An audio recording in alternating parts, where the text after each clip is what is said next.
But we've also been talking, Jacqueline, about the change in our temperatures here, which finally fall. Hey, pumpkin spice lattes beat us to the punch, but now we can drink them. Well, yeah, and now we need like iced pumpkin spice lattes, but now they can be hot again as we head into the later part of this week.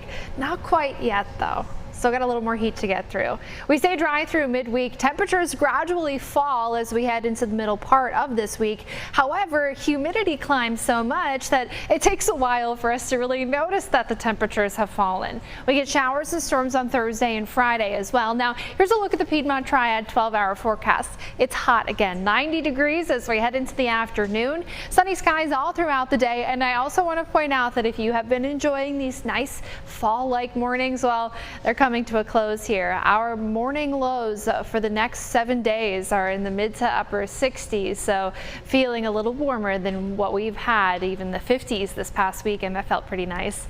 The foothills mid 60s as we start off the day, clear skies, sunny skies into the afternoon. Temperatures in the upper 80s, definitely another warm one, and in the mountains 60 degrees to start. A small rain chance in the late morning until about lunchtime, and then we'll start to dry out. 80 degrees for your afternoon high. Warm and sunny. Now, one thing you may notice tomorrow is that we're going to notice the smoke in a bigger way. You might have seen it today. You might have seen it if you checked out the sunset, or if you were just looking up and noticed it was a little smoky and hazy, or if you're looking at the moon right now, it has an orange hue to it. Now, we've had this smoke in the area for a while, and it's because of the wildfires out west.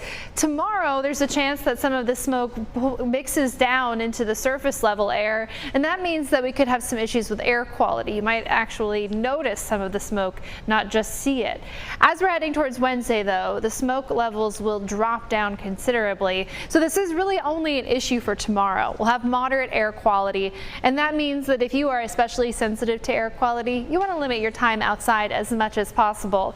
Although with highs at 90 degrees, I might not need to tell you that. This is Tropical Storm Nicholas, or excuse me, Hurricane Nicholas, that was just upgraded. We'll talk about that in just a moment. But first, here's a look at those showers that we've got on Thursday. Some widespread shower activity with some isolated thunderstorms possible. As we head into Friday evening, more showers possible, and we got some rain chances into the weekend as well. That's good news. We need the rain. But first, let's talk about Hurricane Nicholas here.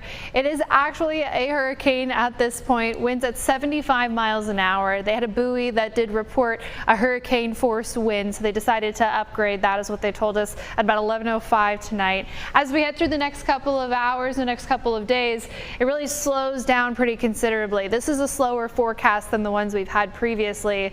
Unfortunately, it slows down near Louisiana and some of those areas hardest hit with recent storms. So this will be a big issue here for some of those spots that are still recovering over the next couple of days. After that, it'll head towards our area, but really won't have a huge impact on us. Some of that moisture could make its way to us, but not looking like anything significant. This area of disorganized storms near the Bahamas could form a tropical depression later this week, and the Carolina coastline could end up with some heavy downpours, so we'll keep an eye on that very closely. We do need some rain. We're about a half of an inch below normal for the month of September. Still above normal for the year, but we got a big update to our drought monitor. The reading that they took on Tuesday and released to us on Thursday, a large part of the region is now abnormally dry. I wouldn't be surprised to see that region, that yellow region, jump up again as we get the latest update on Thursday of this week. Here's a look at the 7-day forecast, though. Lots of rain chances here as we head into the weekend and into next week, so hopefully that'll help us out.